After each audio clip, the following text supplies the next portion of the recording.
people do manipulation well, you don't know you're being manipulated. Um, right? So it's really hard to take offense. But when people do But you manipulation feel manipulated. badly, Mhm.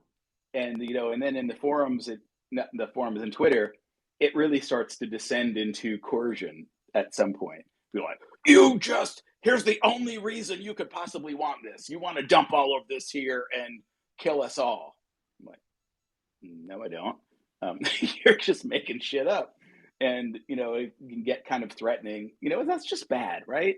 We're not doing anything except deciding on one of two reasonable positions. And people should not get super, super bent out of shape on this, especially when there's clearly room for another decision to be made a month from now. That, Mhm. they Mhm. this thing went from airdrop to 60% of all of people have this authorizing this to we're going to do a vote in a week. Oh my Mm. God, have you seen American politics? In two But the weeks, propo- we can't even but the get the proposal has TV but debate the scheduled. proposal has been out there for a while. I mean, it's been out there for quite some time for Yeah, people to study. and so so the next one should be really easy. It's just a variant of this. But there are some people that it just took by surprise, like me. It Mhm. popped up and Yeah. go, hey, Yeah. as I'm trying to figure out what delegate means and what rap means, and here, and somebody's going, okay, and then the important thing is right after you do this, you vote no, and then somebody else goes, and right after you do this, no, you vote yes. I'm like, okay, this seems Well, I think now that everybody has the tokens, people are really paying attention yeah, now. yeah, I know. Now it's important. And so, but it's really fascinating the dynamics, and most people know the dynamics that they read from the paper. But David's analysis is completely different, right? My analysis Yeah. is slightly different too. I'm like, this is awesome. At 4 cents, I could just dump everything, expecting this token to fall and buy it all back, and then wrap it before the next giveaway And again. s- and many people did that. Yeah, and you do it over and over again like that. That seems perfectly sensible behavior for the crypto community that I know, right? Um, The buy low, sell high. yeah, Mhm. exactly. Yep. And you just got to expect them to be in the space. And so everybody's like making their guess and putting it out as um, gospel of what's going to happen. And I have a friend who always, the rubber meets the road. He's like, yeah, if you really believe this, trade it, right? Go make the Mm. bets, buy it or sell it or whatever, and see if you're right. And your truth or false is measured in dollars. Um, really, Mm. really easy to say, but it's really hard to deny you got beat when you're measuring everything in dollars. It's really easy to deny if it doesn't go your way that you ever had that opinion if you didn't lose a pile of money. So I don't know. I looked at this. I still um, figured You're out still how going to the vote no. the wallets work. Um, I would probably still vote no Mhm. until somebody gives me a better reason to vote yes. But I know that there's going to be another proposal that shows up very quickly, and I might very well vote yes on that one. Um, the idea that everybody has to vote yes to every proposal put by the management team does not reinforce that this is a community managed project, right? It, it it's like if Jed was putting this out or David's putting out every proposal and going, everybody vote for David, yes. You never know if a leader is a dictator for life in until you vote them no, right? Like, how can you know if you keep Mm. voting them in? Um, until you say no, you're not dictator for life.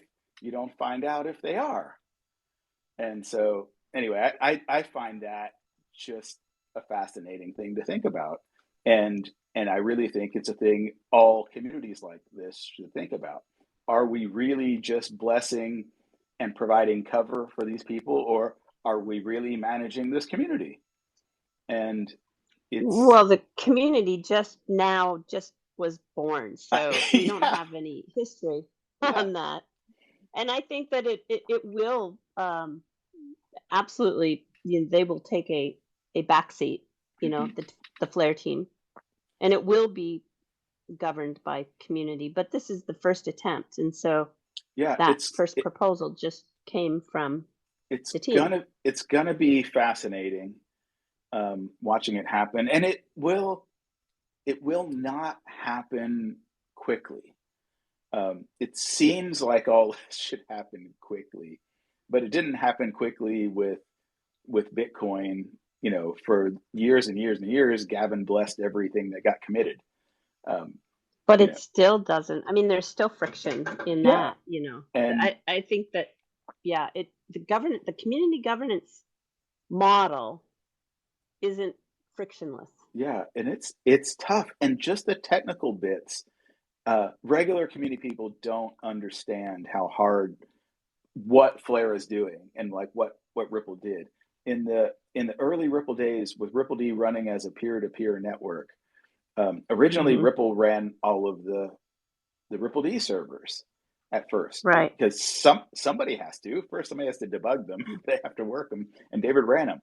And Hmm. my first task from direct from Chris Larson was get this all out of Ripple and distributed among other third parties. So they would be running all Hmm. Ripple D servers.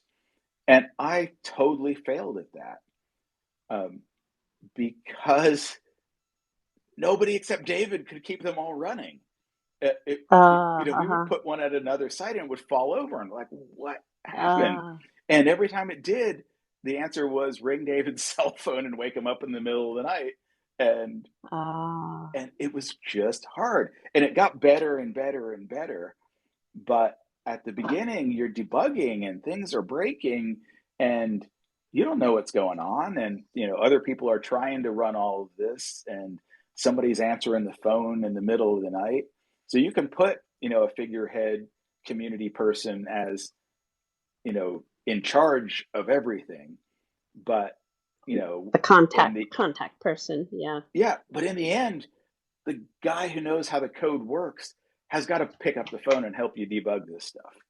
And that it might take another 3 years before that one guy for each of these topics. There might be one main guy for consensus and Flare, and one main guy for the time series oracles, and one main guy for Oracle. Mhm. the ledger connector um, bits. But those guys are just going to get woken up in the middle of the night when things break for the foreseeable future, and it could easily be 3 years. And all the time, the community's going, Mm. "Well, these guys are really in charge." Mhm. Yeah. Right. And so, like my hat is off to all of these guys. I think they're amazing for doing it, and I know exactly how hard a job it is.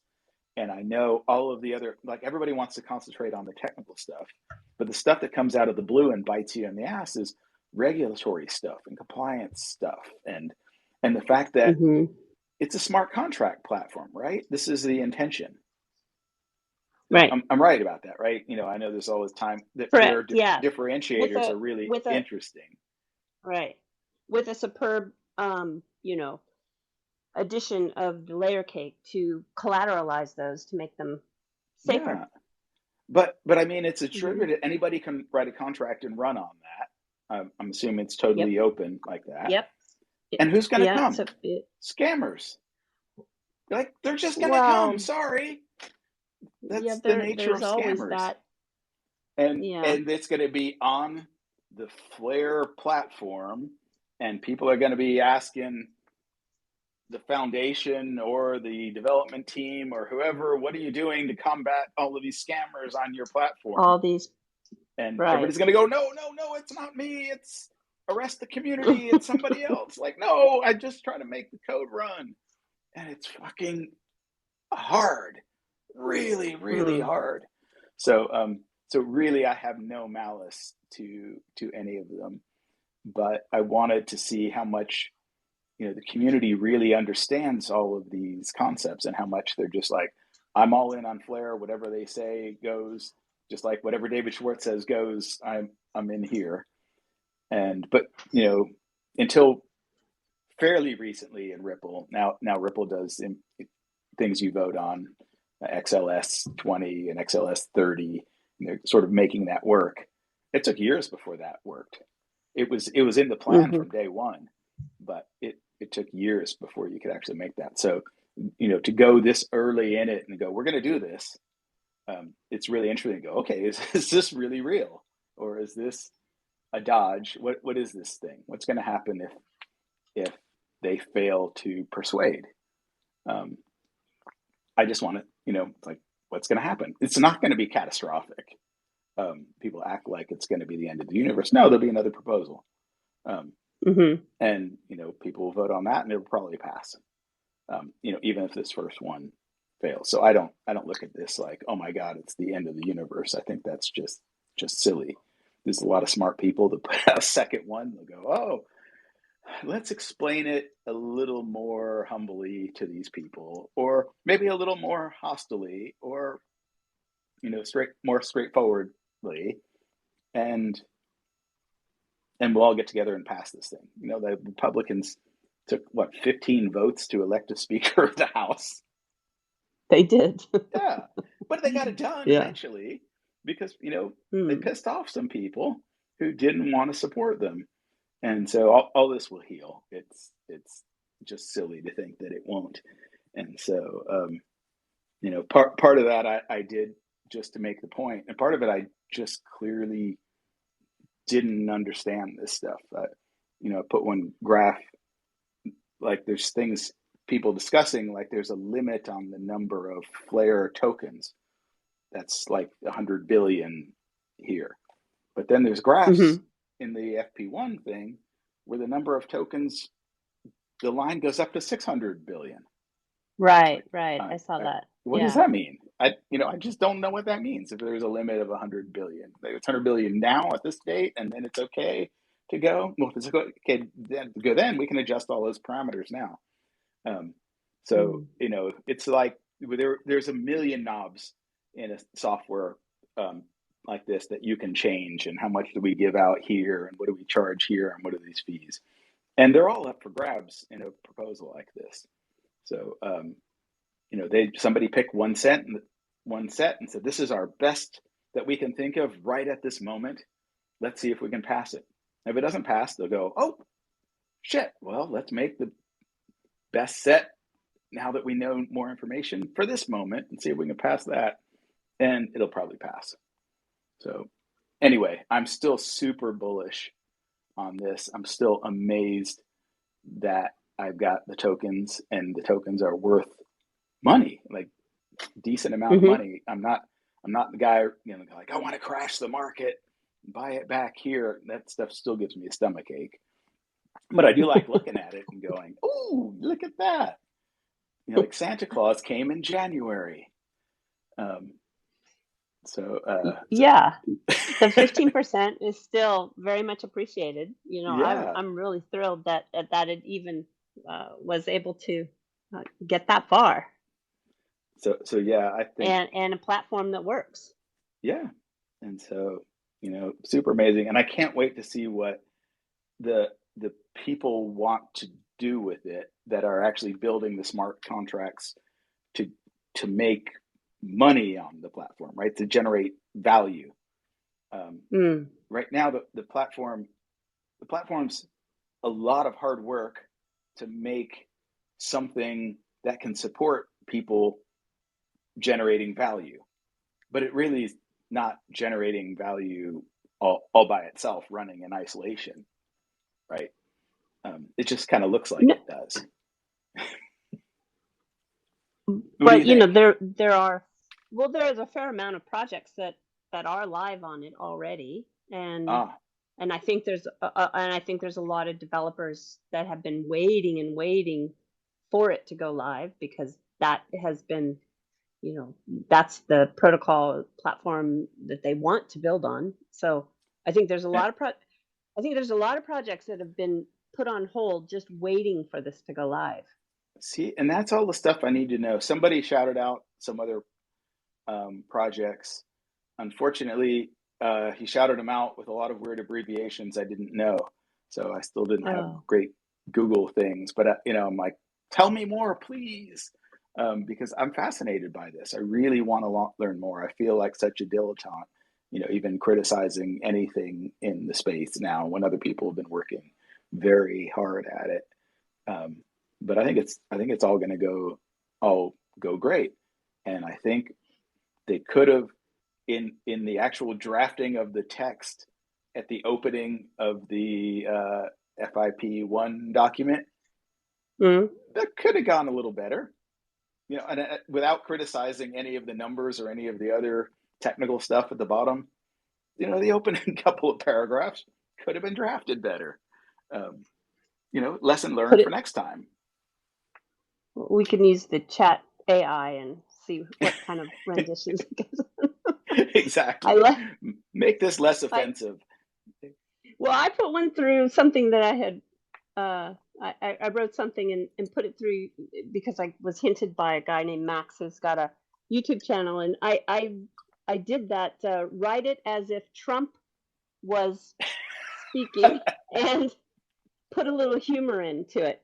Oh my gosh, it was amazing how well it was Oh, written, and so funny. Yeah, it was just that great. And is then so I funny. did, It's yeah, it's write it hard like for Leonardo da Vinci would have written it, and it just spit it out within 30 seconds. It was I amazing. I am totally amazed by this, and having started out in artificial intelligence like in the 80s when people are trying to figure out what that means. It's so amazing to me that it's so amazing.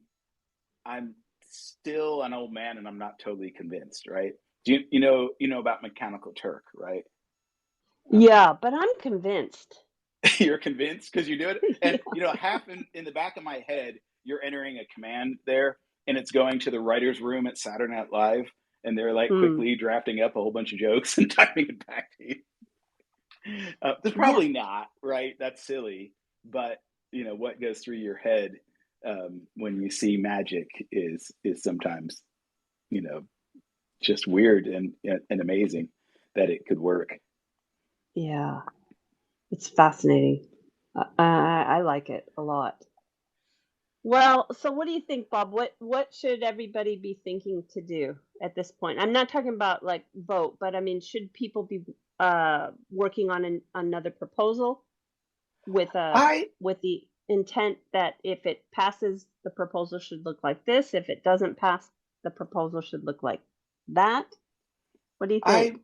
I really think I don't know. I think people should first get clear in their head what specific part bugged them about Mm. the FIP1. If anything Uh-huh. bugged them at all. A lot of people think it's awesome, and it is, right? Um, what bugged me most was it seemed like a broken promise, right? Um, Mm. Hmm. it just seemed like this is what we promised you, and we really don't want to do it But now. But And Hugo's been saying for mhm, 2 years, he's been saying that, you know, everything yeah, is everything can change. We're not promising anything. mhm. They And so that's, I mean, that's fair enough. yeah. And I Mm, have great respect for people that just go, I'm in charge, and this just isn't going to work now, and this is what we're going to do. And you're on the boat, you're off the boat. That's just the way it is because I'm in charge. And if there's reasons why nobody can be in charge, first that makes me super nervous and queasy, right? That we live in mm, a society of which nobody can stand up and be in charge, yeah. because reasons and bad things might happen if you're in charge. That is a scary, scary freaking world to live in. And the world where somebody goes, well, I'm not really in charge, you're in charge, you vote on this, and then a whole bunch of people swarm you to tell you that your vote is wrong. That is a Hmm. scary, scary world to live in. If you say Mm. there's a But vote, that's kind of the world we're entering though with this decentralized well, community yeah, governance.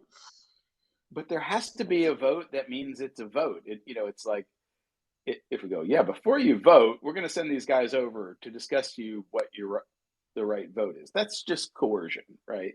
That's not Mm. voting. That's a dodge. That whoever's managing that should be arrested. And most of this stuff really in crypto, you've been in long enough to realize that um, people go, no, this is trustless. It's not. Nothing really changes. Um, like in the old days, there was a bookkeeper who was human, and you trusted the human to keep the books right. We just replaced the human with a robot, and you trust the robot to keep the books right. And we said, what changes is you can't arrest a robot. This is the dodge that we're really doing with most of crypto. There was a Hmm. company that paying all of our people, and normally you could go arrest the directors of the company for paying all these people and doing a bad thing. But surprise, the directors of the company are robots, and you can't arrest the robots. It's a dodge, right? And until we all own up to that, you really can't have a rational discussion. Everybody acts like it's truly magical, hand wavy. The trust really went away. And you're like, no, no, no. You're just trying to do something you wouldn't be allowed to do, and you're putting a robot there to take the fall. Um, and it's still fascinating because there's a lot of stuff that doesn't have to be a trusted human, but there was a reason that it was a trusted human, and it was a regulated trusted human to make sure he did what he was supposed to do. And you wouldn't set up that as a scam, right? There's scams, there's pyramid schemes, there's Ponzi schemes, there's all sorts of stuff. Everything's been tried on Bitcoin. um, Mm. and a pyramid scheme on Bitcoin is just as bad a pyramid scheme as a pyramid scheme in the real world with dollars. Um, Same with the Ponzi scheme and all these other schemes, and calling them a smart contract uh, just is is gaslighting, really. I always thought it was great. I wanted to do first pyramid scheme on Bitcoin, and I wanted to name it Pyramid Scheme because I was completely convinced that even if everybody knew it was a pyramid scheme and knew all of the drawbacks and risks of a pyramid scheme, that there would still You be were a lot of being people racing to be the first want to ones who do got it. the money and dumped on all of Right. the other people, because that was quite literally what the community was all about. A transparent Like, pyramid.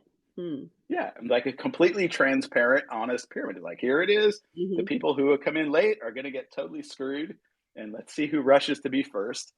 and and it's a social experiment, right? And really, a lot of what's going on in crypto is just these really interesting social experiments, often done by ne'er do wells. Um, Yeah, but I don't disagree with that at all. Yeah, we are and then you've totally got, experimenting with this. yeah, and then you've got awesome tech platforms like Flare, which are Mm. going to inadvertently enable ne'er do wells. Um, so it's just the nature of the business, and it's not their fault. There's really nothing Flare can do to prevent that in this sort of space, because as soon as Flare goes, oh, we're the gatekeeper, we decide who can use the platform but can't use the platform, then everybody opens themselves to getting arrested, and nobody wants that. Yeah, well, that's not going to be how it is. So Yeah, and that, I I mean, feel that's why confident it's about that. not that way, right? It's not accidentally not that way. Everybody Right. realized that was the case, and they're like, no, if we do this, it's a little bit of a dodge. It's completely open. Um, and I come from the first peer-to-peer wars in that days where we're pioneering all of these concepts. So I totally get it, and I'm super sympathetic here. I'm not a goody two shoes saying I'm better than everybody doing this. I'm just a guy who got here really early and has seen a lot of people bitten by snakes and other Mm. things, and really doesn't want anybody else to get bitten by the same snakes. You might get totally bitten by a different snake that I don't know about, but But still bites. yeah, but over there, don't go step in that rattlesnake nest, because it's it's flagged and well marked. Don't go there. Um, So anyway, that's what I Well, think. I think you've got people some should. you've got some great people in this space that have been following this closely. Jungle is one. If you wanted to get a little bit of feedback from, you've just got some great listeners in here. Yeah, you mean like Yeah. now? We should put hands up and Yeah. see if anybody wants to say anything. I I would take the moment if you've got the energy Okay, to do let's it. see. I don't know how to do it, but this thing said 6 people waiting for speaker requests. I see XRP the standard, Yassine Mubarak. It's moving all around. Spiritual. Um, I don't know. Are these in any particular order? Okay, just Uh, because he works with SA Tire, we're going to go to um, XRP the XRPP. standard. Yeah, Hmm. XRPP. How do I make it go? I don't know if Jungle Um, feels like talking, but I always really value his perspective. It's always very good. Oh, And I know he's been great. following this whole. Greetings to. Oops, sounds like someone is in. Okay, I'm going to mute myself. Hey, XRPP, nice to see you. Hey, Nice Ari. to hear you. Nice to see you as well. I've never waited so long in my life to speak. Thanks a lot for that, Bob. But I didn't know we were gonna like invite everybody in. I oh, thought I I didn't was just know. gonna. I didn't know. I didn't know. It, No, it's I didn't okay, know. Bob. I I still thought I love you. was gonna do 20 minutes with Erie just rambling, but No, no. everybody shows up. Let's. Every one of us loved it. I can tell you that much. I can speak for everybody. I'm XRPP. I can speak for everyone, of course. But I have to ask. I asked you what you were eating the other day, and it was bagels and cream cheese on our spaces. But what are you drinking tonight? I do need to know that. Um, a hot buttered rum, Oh, made courtesy of my wife and my mother, which I don't know what they put in it, but it's creamy and wonderful oh, and awesome. is it a spiced hot buttered rum? It's a spiced hot buttered rum Oh, using the Captain Morgan spiced rum and some cinnamon and oh, cream and probably butter and all sorts of oh, a lot of butter. a little cinnamon nod to digital asset investor there. Fantastic. XRPP does have his shirt unbuttoned. The chest hair is blooming, and he is Good. dipping into some Pinot Noir. Everyone knows XRPP's favorite drink is Pinot Noir, leaning back on his white couch. So I have to be very careful, of course. But it's nice to Very. it's nice to know that's what you're drinking. And I would agree with Ari. Ari and I actually had a Zoom call. She did something very cool for us yesterday, which you guys will see pretty soon. But we had a Zoom call. I would agree with Ari that certain individuals should be up on stage to discuss this. I've never bought any XRP. I've heard about it for about, I've looked into it for about 6 years. I think I might buy it pretty soon. So I don't have any XRP or Flare, but I'm aware of kind of the controversy around all of this, and I think there's certain individuals who would be good to have up on stage. Jungle, I know he is one of them. If you would join us up on stage, I think that would be awesome. Where are you, Jungle? Um, He's lurking because I see him. oh, there you go, Jungle. What do Look you at this. so Bob, it's debatable as far as like everyone's going to have a different opinion as far as how this flare is distributed. There's a couple of things that just Mhm. to me the questions come to mind. And that is number one, how exactly, if you had to do an airdrop, and you don't have to answer this now, but I would like to know if Bob Way was in, if he was the man in control of an airdrop in the Bob Way coin, how exactly would you handle something like that? I've always wondered that. So, you know,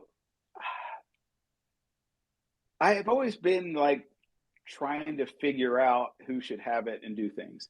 And so I would oddly enough look at all the companies who are trying to build value on a platform like this and try to put much of the token in their hands as possible, and then they could hand it out to their potential customers and other people there, rather than put it in the hands of people who are waiting for somebody to come in and create value, um, to raise their stakes.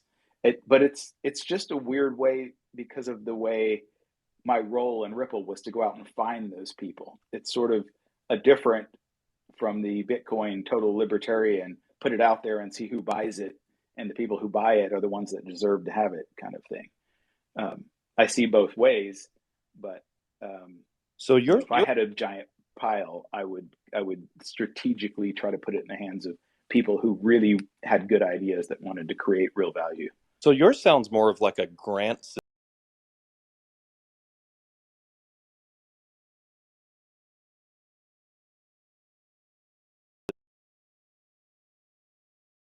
general average Joe and Jane holders. Yeah, I mean, I think that's the case because I really see. I, I'm not a super token guy. I am a money guy. I see these things not as a dollar coin or whatever. I see it as a dollar, and I really see that the people who are the source of all of the value of everybody um, building on these platforms and everybody holding these tokens, the source of the value that makes the tokens go up, that makes the platform, is just average Alice's out there, just regular people who work their day job and they have money and they want to use a service or they want to buy a product or buy a digital good or something. They're the source of all of the value, all of the money that the value is measured in on the system. So And so, they need to have something to buy. And the sooner you can get something to buy, you can, attract buyers. I understand that thought, and so you're in airdrop, any other conventional airdrop that we've seen. Are you thinking it's just sort of begging for people to immediately sell as soon as they have a little bit of an asset that they don't know quite what to do with?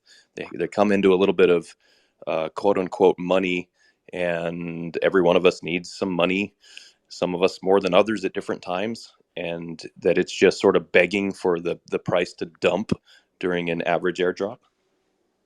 I'm not sure I'd phrase it that way, but I think between the very early days in crypto and now, it's really seen as money. If you do an airdrop now, you're giving people money, and it's it's money, right? Money is meant to be spent.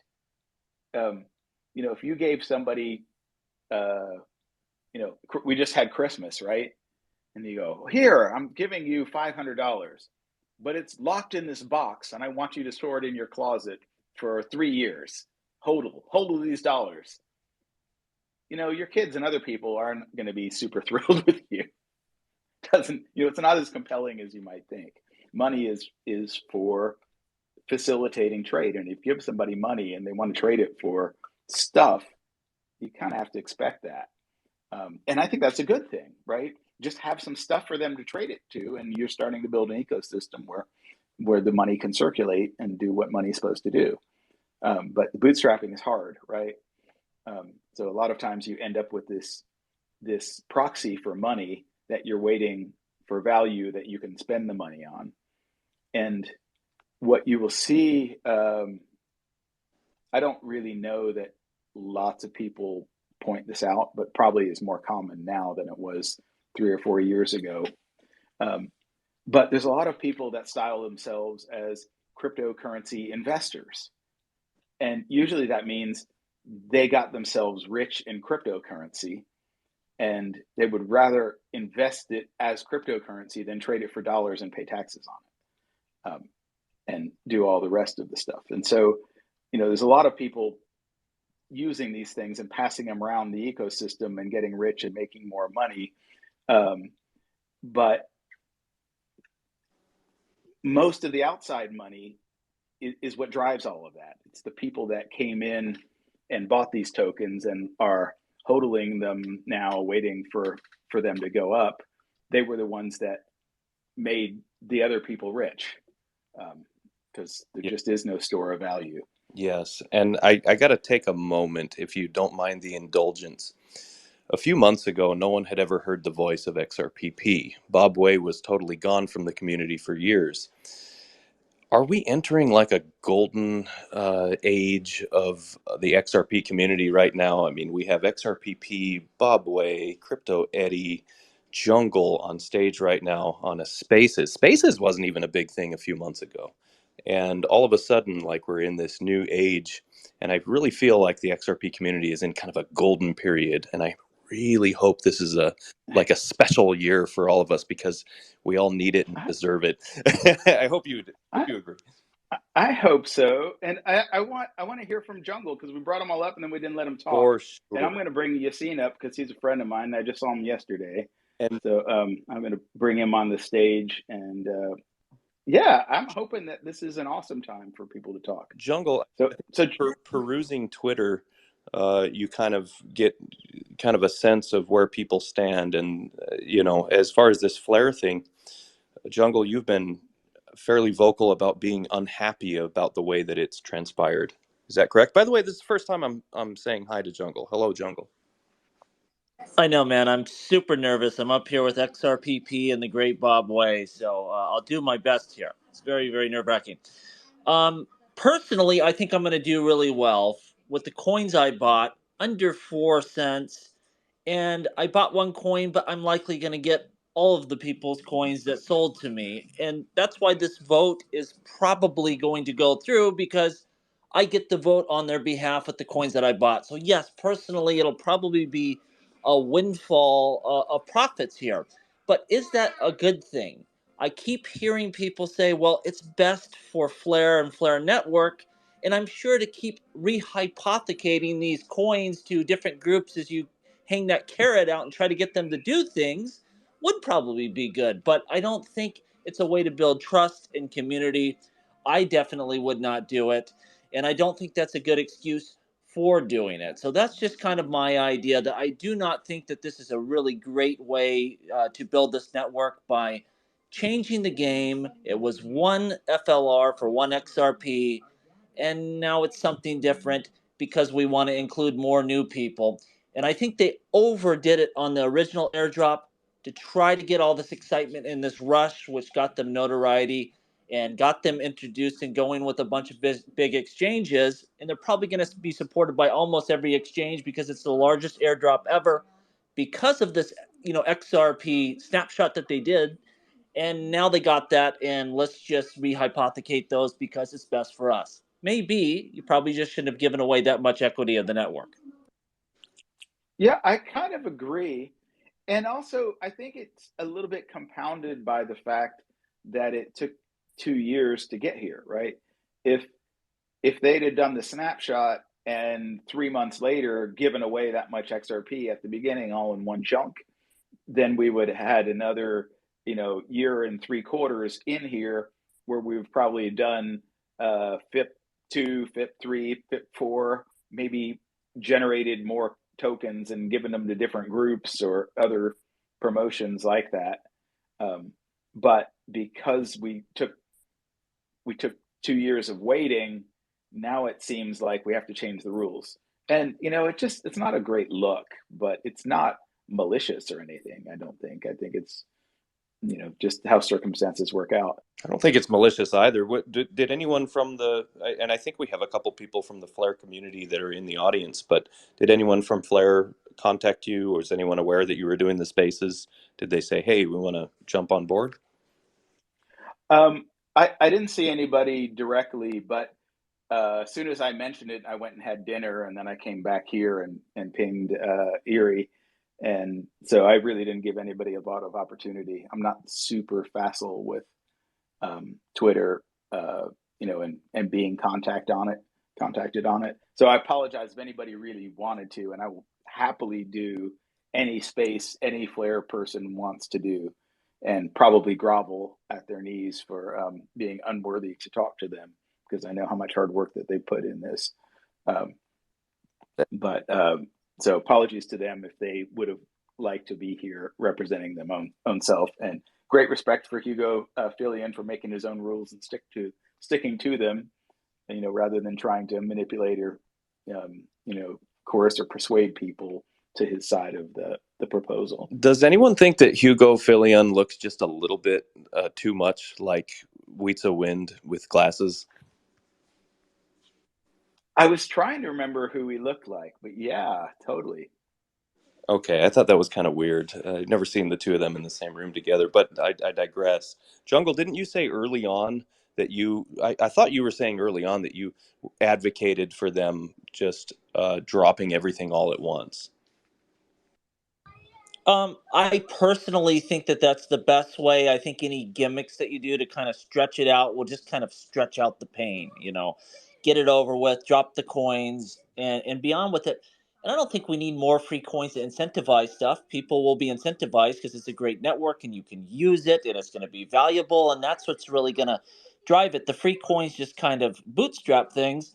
But you said at the end of the day, it's their project. They're going to guide this thing, and I'm just a dude sitting in my garage with a microphone. So what do I really know? So I'm excited to see what they can build.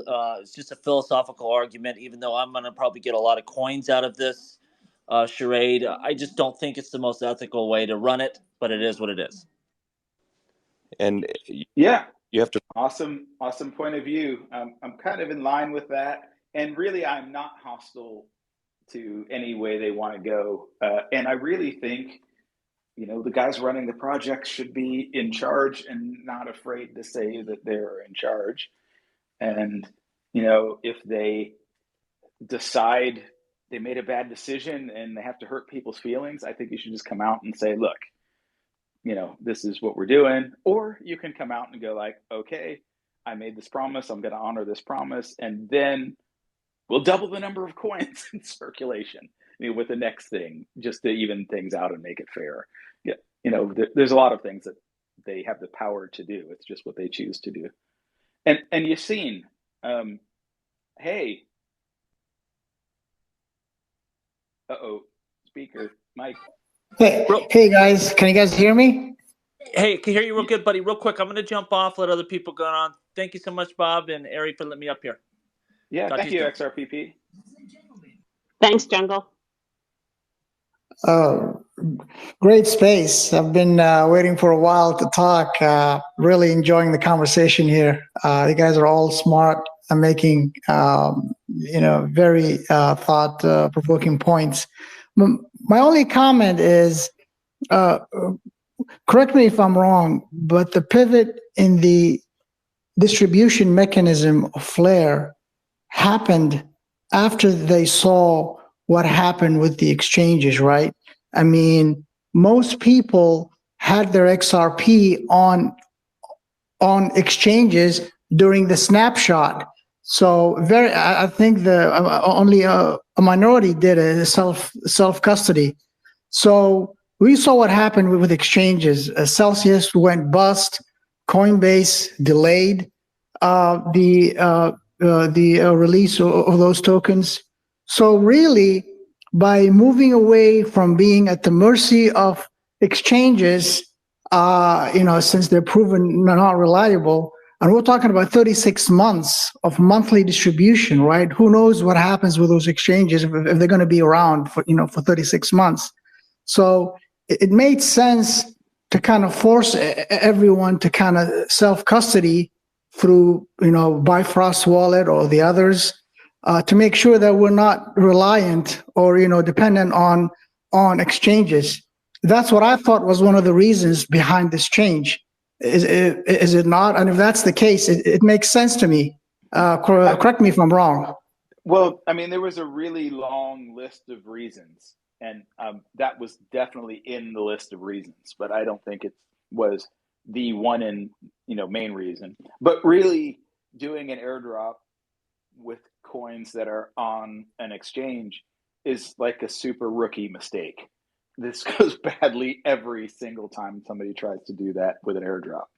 So, sorry nobody asked me about that 2 years ago, but that that would have just been something I would have pointed out has happened repeatedly. Yeah, but since we are where we, I mean, if they always had this plan to switch on XRP holders after the 15% airdrop and change it, if they always had this plan, then yes, it's borderline fraud and lying.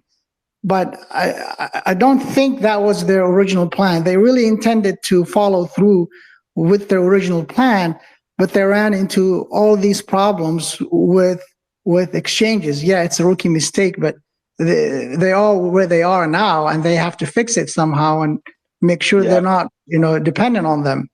And I feel for them, and it's a case that the way somebody else explained it to me, and I really wasn't super following 2 years ago, but the original plan was to do the airdrop all at once.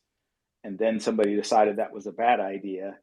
And then they were going to do 15% and this sort of trickle out kind of thing. And, so that's now decided that was a bad idea. So it's like a series of ideas that didn't quite pan out. But it's like doing a business contract with somebody. You sign a contract and it turns out to be not in your favor. Well, you still signed a contract. You either man up or somebody sues you. That's just life. Sometimes you make a bad decision. So I don't know. I sympathize with them, but at the end, when somebody asks me to vote, when people decide what their own best interest is, I'm taking into consideration everything I think is in my interest. Is the network going to succeed long term? Am I going to be on the network long term? If I do this here, like all of that's included. Everybody, I get some snarky comments. It's like, no, you're just going to dump, and that's all you're thinking about. It's like, no, I'm thinking about the whole big picture, and I'm weighing all these out. And in my situation, I didn't like what they were proposing. Other people who didn't have much XRP in the snapshot and bought a whole bunch of Flare now like the new proposal. It's way better for them. And, they're perfectly happy if somebody else gets the shorter end of the stick and they get the longer end of the stick. Totally understandable. That's why we have votes. But it's always interesting to see if the vote is a real vote. Is that, or is this just a placation vote or a cover vote? I see. That's all I had. Thank you, guys. Appreciate it. Right. I think I just brought up crypto. And who is this? Spiritual. These are next people in line. I'm not trying to be biased in picking, but hey, Crypto View. Hey, how are you, Boway? I don't know if you remember me. We met in Texas with CKJ. I show you the picture. Yes. Yeah, out in the country. Yes, out in the country, in the wild. That was fun that day. Yeah, we have fun. I love the way. Really fun. Yeah, I love the way you speak to all the Bitcoin and the Lightning Network people and explain to them how it works. He was very constructive. Tell the XR people I did good with them, right? Oh my God! Kind of a hostile crowd. Oh, it was like five of us, like maybe 6 of us in this XRP community, and like all Bitcoin maximalists, like trying to buoy us and tell us that we don't know anything, and then you came and just stuck like there, like you schooled them about how Lightning Network was not working. And what is the down thing? So Lightning, it was amazing, man. I that thing is always in my mind. I have such a great time, man. Well, it's super good to hear from you again. Yeah, thanks. What do you think about the Flare stuff? Are you involved? Oh yeah, definitely, of course. I'm gonna vote no because I'm an XRP holder, and I think it's not fair. We wait 2 years, we learn the technology, then Hugo changed his mind. We learn it again. I'm in a VIP soon with Mickey B Fresh. We had like a spreadsheet, a plan. How are we gonna do things? Then he changed it again. Then he delayed it and delayed it and delayed it. And not only that, but I think it's not fair what he's doing. That's my opinion. And about the exchanges, people are saying, well, now that you mentioned that it was a rookie mistake, I said it from the beginning. We have all the influencers, like a lot of influencers back in the day.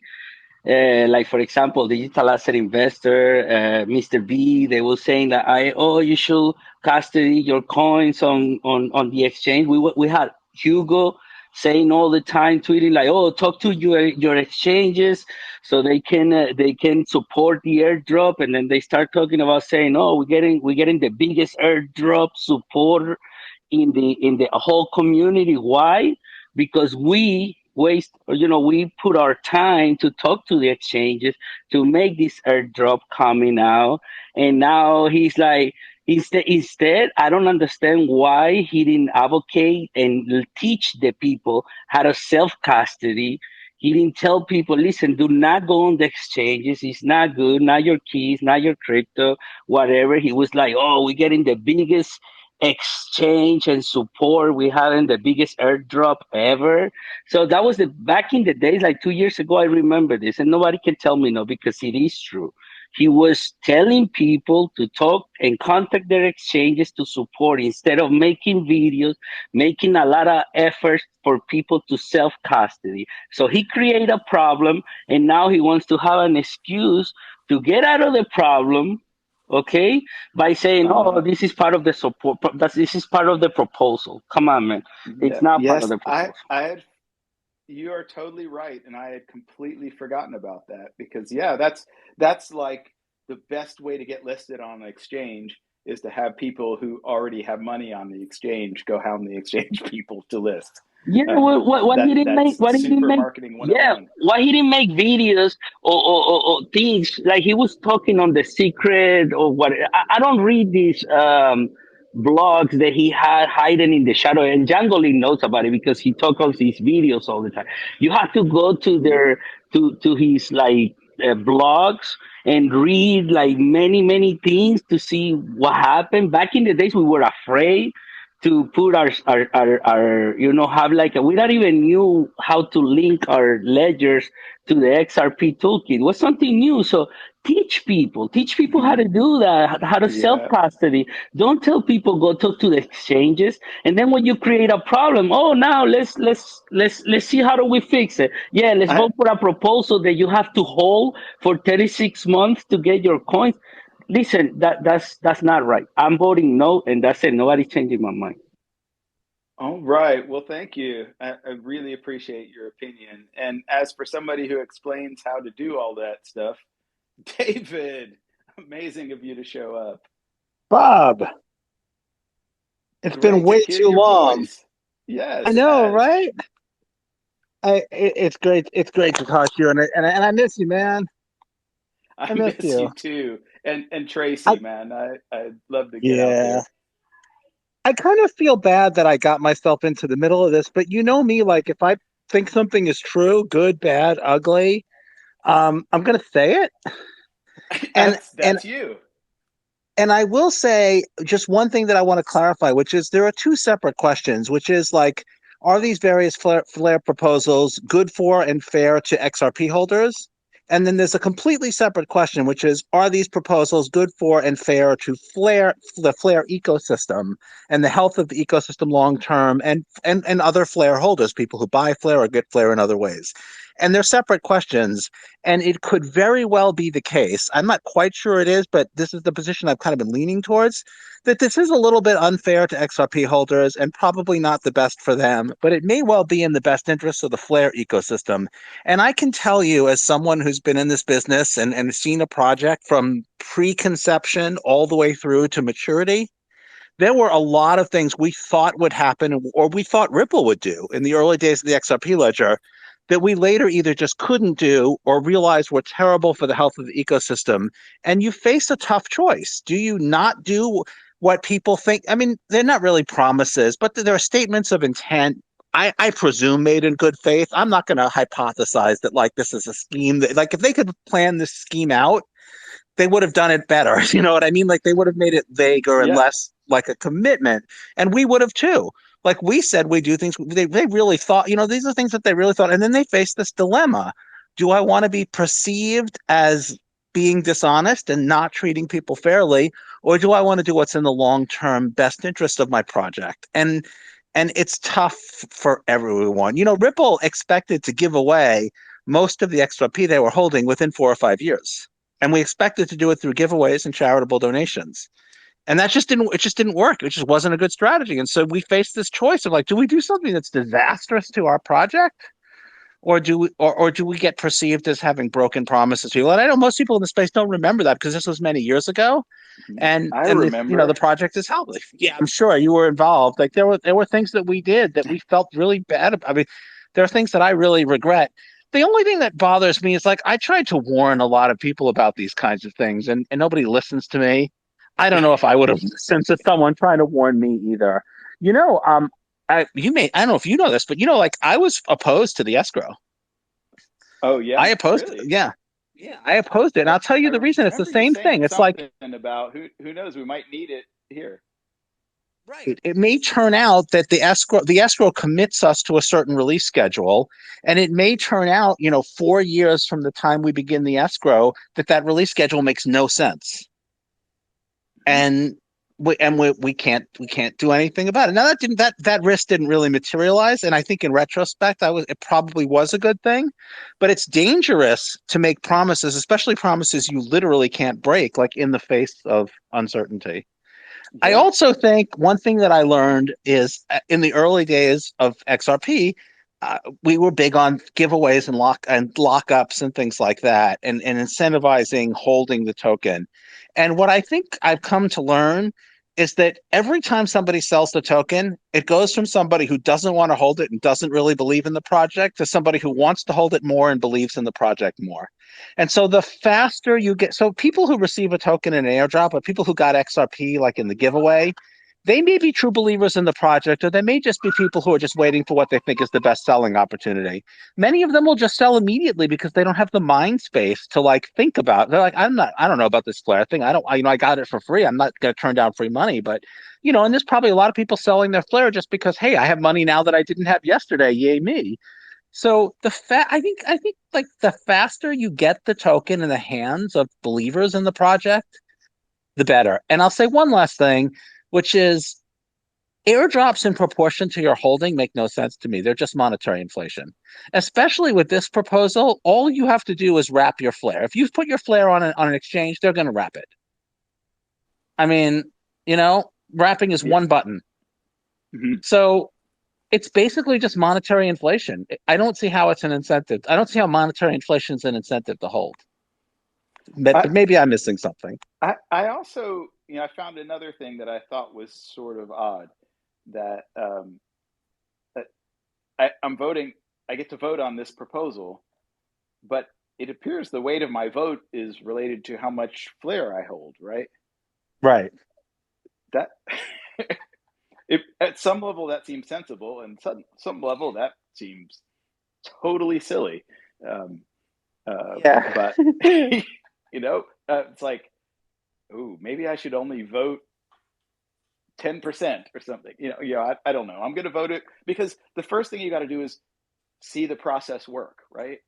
And nothing makes you improve faster than making mistakes, right? So You you just put hope you this, don't destroy things in the process. yeah, And I don't think and I I think don't think there's any this risk of proposal that. number one is literally proposal number one. And there's going to be proposal number two, and proposal number three, and proposal number four. And so the idea that if this one fails, the whole project goes down, you're like, no, there's going to be a proposal number two, and it's going to be better than proposal number one because you got experience now. And but you've got to start to, if it's really a community process, you got to get the community involved. You got to see the whole process work, and it'll go badly, and it'll go differently than you expect. That's like the lesson learned from Ripple, right? It's like we Yeah. certainly knew exactly how things were going to go, and Yeah. they totally went in different directions. Trying to plan more than 6 months out. I mean, there's nothing wrong with doing that because you should do that because you shouldn't do something today if you have no idea like what sets you up for in the future. But just understand that any of your plans more than 6 months out are written in pencil at best. Exactly. Hey, David, I think Janet wanted to say something. Ooh. Hey. Hey, tell Tracy hi for me and I someday we're I will gonna do that. visit again. Before Yeah, we this. miss you guys. I enjoyed that. So yeah, Yeah. Anyway, so I don't know. Everybody wants to listen to our sickly sweet thing, but Actually, Bob, we do want to listen to that. It's strangely entertaining. I just wanted to ask, David, are you going to vote on the proposal? And if so, which way? You asking me? Yes. You know, I haven't decided yet. I'm leaning towards voting yes, but it may not be for the reason that you think, which is I think it's worse. I think yes is better than no for Flare. I'm not super pleased with either. Honestly, I don't think that either is a great choice for the long-term evolution of the network. But obviously, as Bob said, there's time to fine-tune it later. But I think on balance for Flare, yes is better than no. And I don't feel like I should be voting on Flare based on the interests of that's just XRP holders. I know it feels bad that I should be trying to hold Flare to the what are perceived as promises, but having been in that position, I want Flare to succeed. I want a healthy ecosystem, and I'm willing to set aside the personal stuff because I don't think first of all, if I thought that it was like fraud and he was trying to get the XRP people to support his project with the intention of abandoning them at the first moment, I would just sell my Flare and never touch the ecosystem again or something. I mean, I wouldn't try to make Flare give more to XRP holders. That just doesn't feel like the right course to me. So I think I'm probably leaning towards voting yes, but it's not because I think the proposal is brilliant tokenomics. I think it's probably better than the tokenomics of voting no, because the tokenomics of voting no is essentially that XRP holders can't get there'll be a constant dribble of tokens to people who may just be immediate dumpers because they're not interested in the ecosystem, and that's bad. One thing I learned with XRP is in the early days we thought lockups would be good. Like you would lock up someone's XRP so they can't sell it for 3 years. But then what happens is if 3 months later they're like, we don't want XRP, they just mark their calendar and on the 3-year date, they just dump it. And so what winds up happening is you have all this built-in future selling pressure. And it comes out to be a lot. There's a lot of this built-in future selling pressure, and it screws over the people who don't get any of that. Like they buy Flare with their hard-earned money, and then they get diluted by people who have no interest in the ecosystem. So putting on my "I want the Flare ecosystem to succeed and be healthy" hat, I think yes is the better vote than no. Assuming there's no future changes, assuming it's going to be yes forever or no forever, there's going to be no proposal to. I think yes is better than no, and I think I think better is better. David, so I think yes. Correct me if I'm wrong, but wasn't that the point of contention that caused Jed to leave Ripple? Was the handling of dropping XRP? I think that's his side of the story. I think that's his side of the story, and as evidence to back it up, when Stellar formed, Stellar tried to do all of the things but they failed at them too. I mean, we were trying to do that and we failed, and we said this isn't working. And I don't know, maybe Jed never tried to really pressure us to continue, although he did. I guess he did want us to continue. He never really pressured for it, but he did try to do those things at Stellar. And I don't know if you know the story of Stellar's first giveaway, but it was a disaster. Oh, I'm all ears, David. No, I don't remember all the details, but I do remember that more than 50% of the tokens they gave away, I think it was done on Facebook or something. It was done on a major social media platform. I think more than 50% of the tokens they gave away wound up in 3 accounts, and they believe those 3 accounts belong to the same person. Well, that's okay because they solved it all by burning half of their total supply. So that was You know what? What's weird to me is that had no effect. Well, 2 things about that. First of all, that had almost no effect on the price of the token, which get an economist to explain that.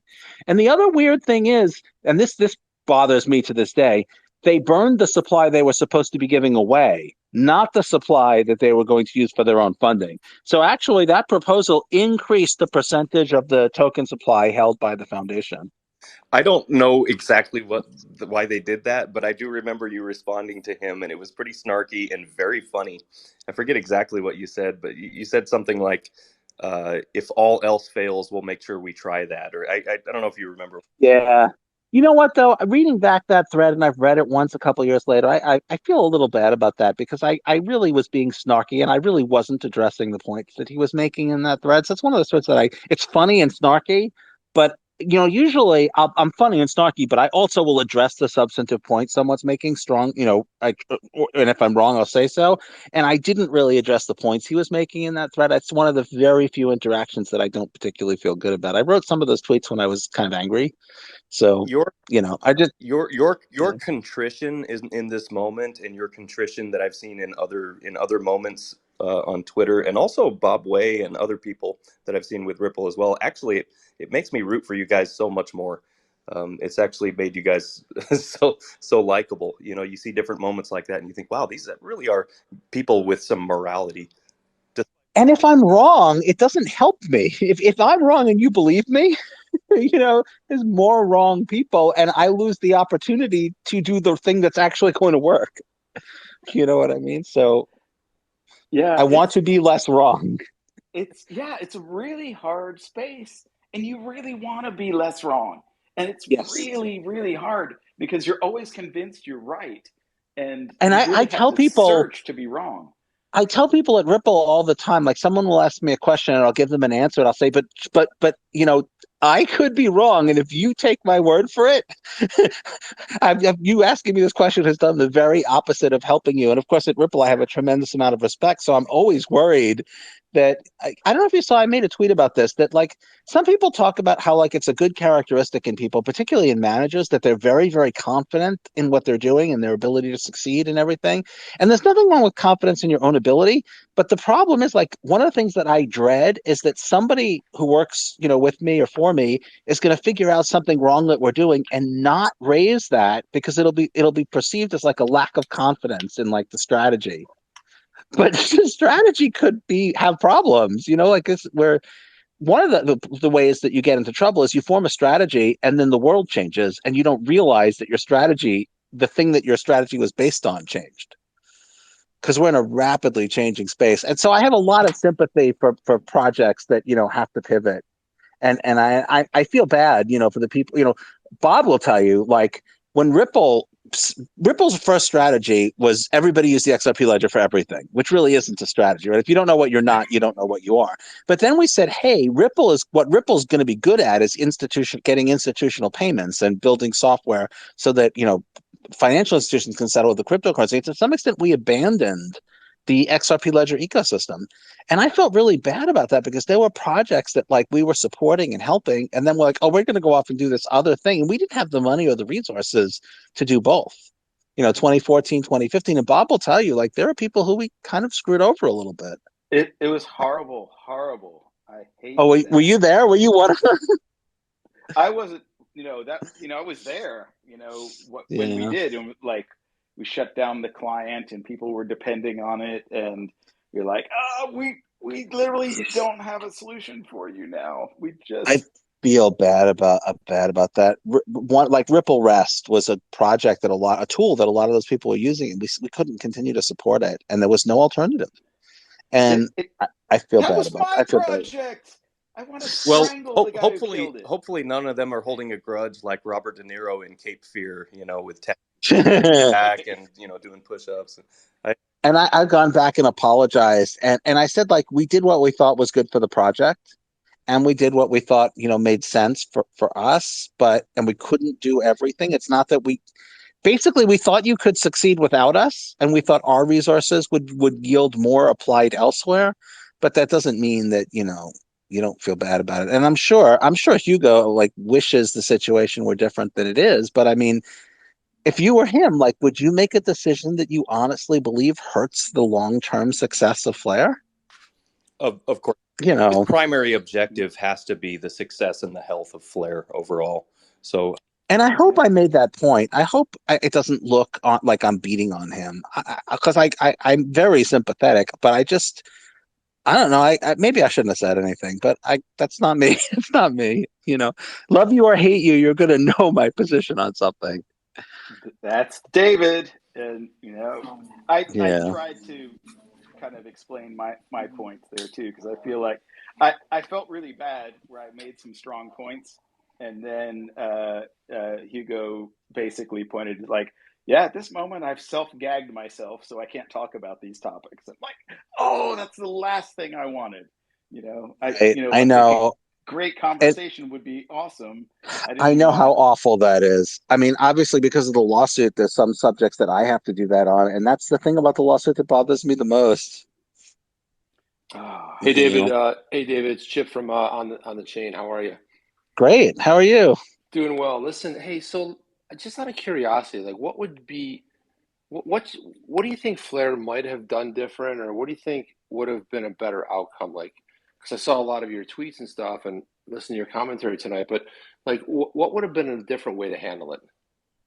So one thing I would not have made a promise that executes over a long period of time. So like either give everybody what they promised immediately or don't promise a promise that translates into dripping tokens over time is just a continuous feed of tokens to people who don't want to hold them. And I said that, and I said it's a mistake that Ripple made, and please don't make the same mistake we did. And they made the mistake anyway. So the alternative would have been a one-time airdrop would have probably been better.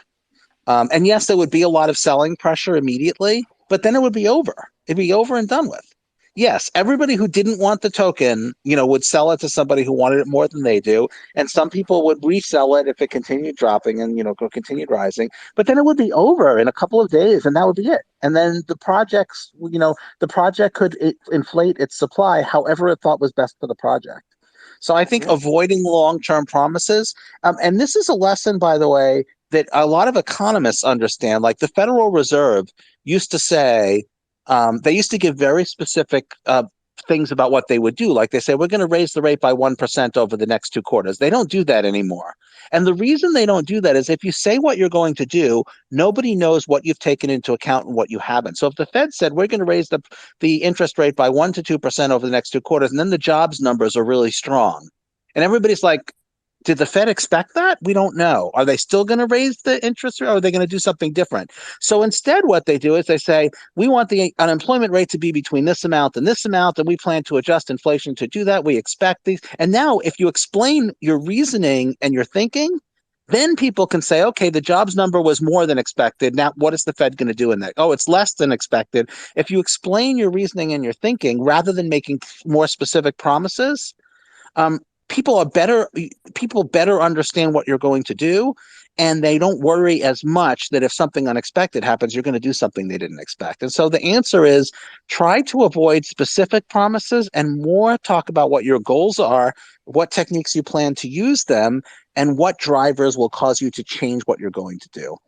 That's a To the really best of your ability. Obviously, it's not going to be perfect. So that's the lesson that wasn't learned, but that should have been learned. And well, but by the way, Ripple had to learn. Ripple didn't learn that lesson from the Fed or economists either. It's like after we learned that lesson, I did some research. It's like, oh wow, economists have known this for decades. But do you think though? But do you think that comes down to more human nature? Like, for example, we repeat the history, we repeat the mistakes over a given period of time. So, given the fact that you knew that at Ripple you went through that same sort of ordeal, and hey, I'm trying to give you a warning. Don't don't do the same mistake we did. But do you think that some of that comes down to human nature? I mean, is Yeah. part of that? Do you think that's part of it? Hubris, yeah, and we tend to have more confidence in our predictions because most of the time the world doesn't change that much. Most of the time it stays the same. Like you can plan, a 12-year-old can plan where they're going to go to college, probably. But we're operating in a space that's very different from that, and it takes a while to learn that, I guess. Like I said, economists have known it for decades, and we had to learn it through painful experience. So, Yeah, you thank you. know. I appreciate that. yeah, it's. I was brought up early on the example of the airdrop, and I do think it should have all been done very early and very quickly and gotten over with. But Bitcoin Cash, when they did the first essentially airdrop because it was a fork, I mean, we distributed these coins to people that didn't even want them, people that hated us. Right. They got these Right. coins, and they dumped them or didn't dump them, and they managed to survive. Um, but Right. they transferred pretty quickly. Right. Everybody's like, this shitty project is going to drop to zero immediately. I want to sell before that happens. Race to sell. And it was a self-fulfilling prophecy. The price crashed. But then the token was in the hands of people who wanted to hold it. I think they could have made like an American Gladiators competition for those who wanted the coins, and then could have gotten revenue from television. That's just personally what I think. You should talk to Hugo about it. It's not too late. Make a proposal. I do have a serious question for you guys, though. What's your opinion? Because there's a lot of people. There was one guy who tagged me yesterday, and my heart went out to him. He said how he's gotten screwed over because he did certain things and he lives in the U.S. Not everyone's self-custodied, and so there were people who, like the instance this guy gave, and I remember this. Bitstamp said we are going to honor the Flare snapshot, and so a lot of people held, and I think Bitstamp was the first exchange that even offered XRP, I think. And so a lot of people, they held their tokens, I don't know how many, but there was a significant amount on Bitstamp. They had their snapshot, and for those in the US, they thought everything was fine. The Ripple lawsuit came down in December 2020, and I think people still probably thought they were fine because they were promised that snapshot would be honored. Well, this guy says that he's not getting any from Bitstamp, and I looked it up, and yeah, indeed, Bitstamp is saying, well, due to regulatory concerns, we're not dropping any Flare. And so a lot of people are really hurt by that. They did nothing themselves per se. You know, you can say, oh, you should have self-custody, but they didn't really do anything wrong. No, that I think they may have I mean, I'm not a lawyer, but I mean, it's not impossible for them to give people their Flare, and it's not clearly illegal. They're just saying the regulatory risk is not a risk we want to take. But I mean, if you owe me $50, you can't say to me, "Hey, I don't want to take the regulatory risk of paying you." You know what I mean? You know what I mean? Like, and that's what I was thinking too. And they're not explaining what the risk is. And then you have, and I think Bitstamp, I think, is UK based, I think. But Uphold is also, I think their headquarters is also in the UK, I think. But Uphold is honoring it, and they're giving people their Flare, but not Bitstamp, and they're not really explaining it. So and it's not clearly illegal, right? Like, obviously, if they promised to do something and it subsequently became illegal, that would be a different story. But it's not clearly illegal. It's just they don't want to take the risk. I mean, I'm not a lawyer, but like I don't believe that that's an excuse to not make good on a promise. And yeah, I'm surprised at Bitstamp too in that, because I trust those guys. You know, well, they might. You guys probably know those guys. I do. I know Nate's and Damian pretty well. Yeah, Nate's I think is not there anymore. I was talking to NA. Oh, that's right. That's right. But so that, you know, now I'm favoring GateHub a little bit more because I got to part of it last month. Part of it could be that the new leadership is like, you know, doesn't have the same. They're not unwilling. You know, they don't want to terminate lines of business, but they don't have the passion that, you know, that the previous. That's sad. And it is sad because, I mean, correct me if I'm wrong, but there is an account somewhere, just like there is an account somewhere at Coinbase, I know, that has Songbird tokens in it. There is an account somewhere that has the Flare distributed to it as. We could easily check. If I was at my computer, I'm not at my computer right this second, but if I was at my computer, I could easily check. So you can go to BitHump, enter Bitstamp's XRP Ledger receiving address, the same one that you send to deposit, and it'll pull up its message key, then enter that message key without the 02 and all the zeros at the beginning, put a 0x instead of those, enter it into the Flare Explorer, and you can see. I'll do that and post something on Twitter. I'll do some research and confirm, and we'll see how much Flare they're holding. Because I mean, they're holding it. They're holding it. Assuming they are. They should be. It may be that maybe, for all I know, like Flare knew that they weren't going to honor it, and then you know, eliminated them from the airdrop. I don't know. I kind of have to look. Well, but if they're holding the Flare, that gives a much stronger cause of action. It's like, you have something that you promised to me. Yes, and the same goes for Coinbase and Songbird. And yeah, if they are, and if they are indeed, if they were wiped off of that list, then that's even worse to me. They should have told people or something. You know, I think people just barely found out that they're not going to honor it. I'd need to ask the guy. So I brought Spiritual up here on stage, and then I didn't acknowledge him. So I thought I'd hey, Spiritual. Let's Hey, get you. greetings, Bob. Thanks so much for having me. And greetings, David, and everyone else in the community. It's amazing. You look around here, and there's just so many of us who have been engaged for so long. And it's been a journey of learning and discovery, and it's been amazing. And I really liked some of the points that you, Bob, raised earlier on in the discussion. I honestly have not been following the Flare developments very much. There's so much to follow. I wish I could follow it all. Maybe when Neuralink comes out, I'll be more capable of following everything I want to follow. But the voting and everything, and just voting as far as blockchains go, and just making decisions and being a different kind of society someday, perhaps. The world is certainly changing and evolving, and I think people's perspectives are shifting. And with something like Discord, honestly, in mind, I think like-minded communities are the future, and I just wanted to hear what your thoughts on that are. There is a serious use case for like-minded communities. I certainly like them because I'm a tech geek, and the tech geek communities are super awesome. But in my real world life, I recently moved into a neighborhood now with nobody who knows anything about what crypto is. And it turns out to be a mishmash of people that have totally different occupations that all live very close together and are all super interesting and fun in their own regard.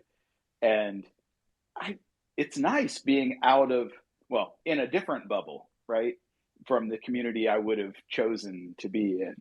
But it's going to be always overlapping communities. But I think if you isolate yourself too much, bad things can happen.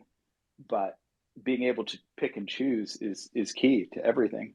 Yeah. Well, I think people, with the financial infrastructure kind of evolving, and money being more easily transferable, and et cetera. I don't need to tell you all about that.